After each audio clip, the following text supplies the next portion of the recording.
People in Qatar. This is the last day of Joel in Raslapan. Nakita niyo naman siya. Nagpakain na nga si Abul. Siya lahat ang kumain. May katakawan din. Ito siya, yung nakakulay brown. Nagluto si Abul. Yan, pag nalaman ni Chef yan, sigurado, uwi ito ng maaga eh. Yan ang mga kumain. Yan ang mga pumaslang ng pansit. Ay, ni Kuya Ed ah. Ayan, maraming kapatang manok na kinain niya.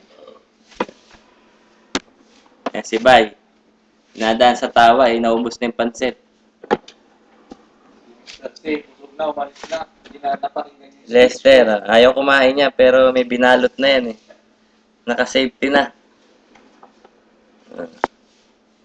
Yan, si Jesse Boy, kusinero rin. Matindi yan. Pwedeng artista sa maalala mo kaya. Sabay!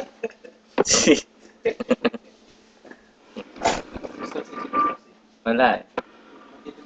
Wala na si Mr. C. Siguradong may binalot na naman. Naka? Araw-araw yon. Pag kami kainan. Maalat daw ang luto. Wala na. Lagi naman busog. Siya lagi ang busog. Ano ba yun? Yan na.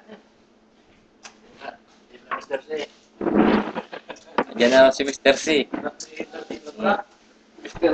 Mr. C nga. Yung alam mo na sabi mo sa luto ni Abul. Ayos ba? Solve daw eh. Babawasan na magbabalot ngayon. Yan ang isa sa matinik din.